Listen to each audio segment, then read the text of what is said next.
with you. We are probably the only ones in the Neighbor region that are championing IDAs or individual development accounts, and what we basically do is match people through federal monies, first-time home ownership, of course, in post-secondary education, because I believe that's permanent income change. So I champion that one, and of course, any business entrepreneurship, and that's what we host here as IDA.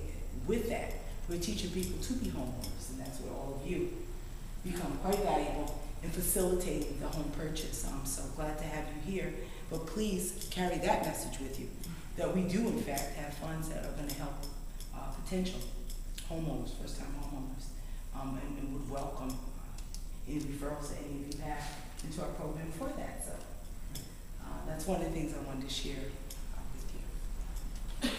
My name is Tony Walker. I'm one of the state reps in the area, and I'm joined by my colleagues Pat Dillon from the 92nd and Gary holder-winfield from the 94th. These are just a series of things that we'd like to do as legislators to provide to our communities.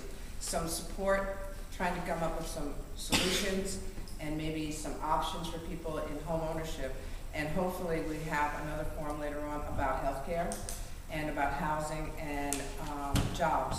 We're trying to do what we can to help the neighbors in our district sort of weather through this situation that all of us unfortunately have been thrown on, something that we didn't choose. Something that we didn't choose, and it wasn't because of us, but we are the ones that have to navigate through this whole process. So the housing committee put together these advocates here to help go around the state and talk about some of the programs that we've done in the legislature. So I'm hoping that with this we will be able to provide you with as much information, and I hope you share it with your neighbors and explain to them, because even though we have this forum, these programs will continue on after the forum, and if you know somebody who needs information, please let them know. If they need to call the Capitol, they can call the Capitol, or they can call directly the numbers from the people that are here tonight to talk to us about the programs. Pat Dillon, Pat, would you like to say something? I'm just going to say something very briefly, because I was really interested at the responses, and I'm so excited that you're here. Working with the families in the 92nd District who have lost their homes, and it started about 3 years ago. There were mostly two-paycheck families, all minority. One thing I learned was one of the first reactions was denial and panic on the part of the male, usually, who was afraid to tell his wife because it affected his self-esteem. And sometimes, and in two cases, they called me and they didn't tell their spouse that they were behind in payments.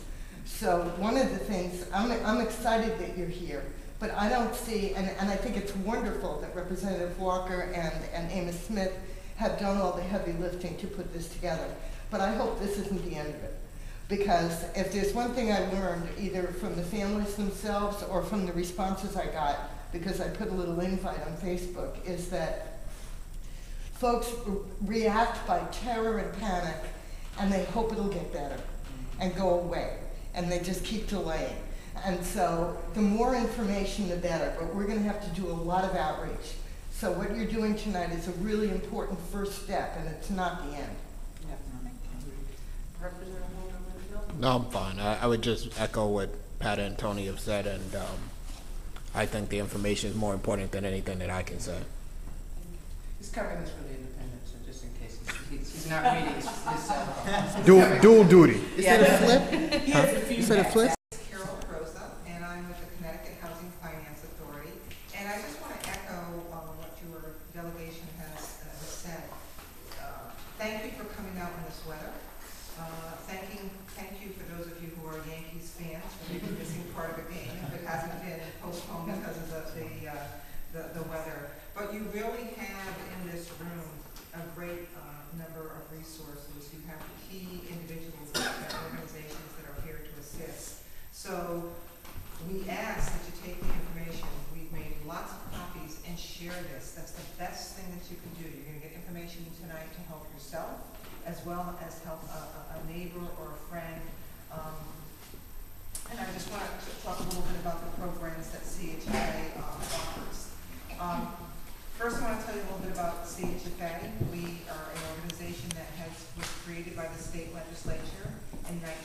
69.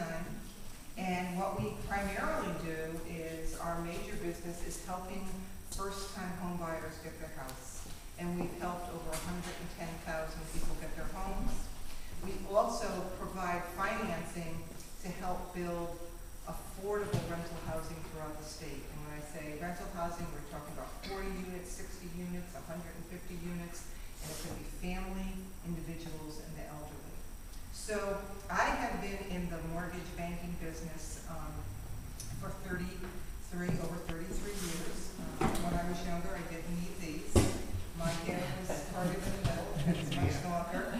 And this weekend, my hair will change color, so I'll just leave it at that.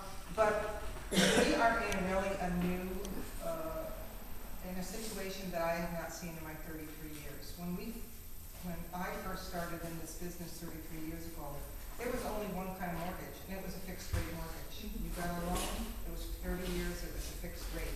When adjustable rates came out, everyone went, what's that scary product? And what we did was, for a long time in Connecticut and the United States, we made mortgages. It was the American dream, and everyone was happy.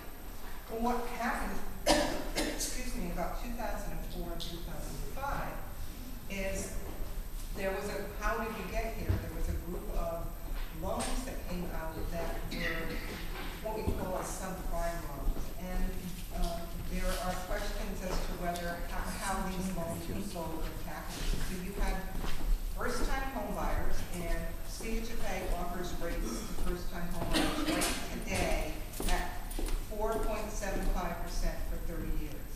But what happened in this period between 2004 and 2006 is there were a lot of lenders in the business, new startup organizations, organizations that did advertising on TV, people went to the internet because we are new technology, and people who could have qualified for a CHFA 4.75% rate, for some reason got kind of swept up in this, I want a house and I want a house so bad, and in many cases ended up with programs and products that were not right for them.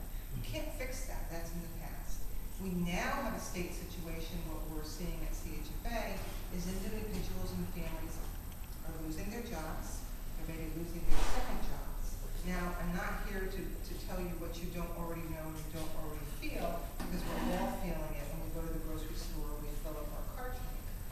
The good news is the state, your state legislators recognize this. And what they did is they created 2 programs for CHFA to administer and to get money out to help individuals and families stay in their home.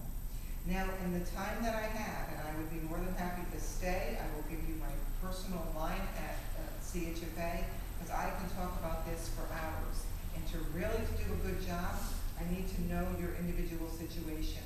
And there is help out there. But we have 2 programs that the legislators have created. One is called an Emergency Mortgage Assistance Program. I'm not going to go through all the details because I'm going to give you the basket and Robin's kind of flavor, then I will stay and talk to individuals and families. What an emergency mortgage assistance loan is best used for is when we have a homeowner who, for some reason, has had a hardship. And that could be a financial hardship, a loss of income. It could be you are unemployed. It could be as a result of a divorce. It could be there was an illness in a family, or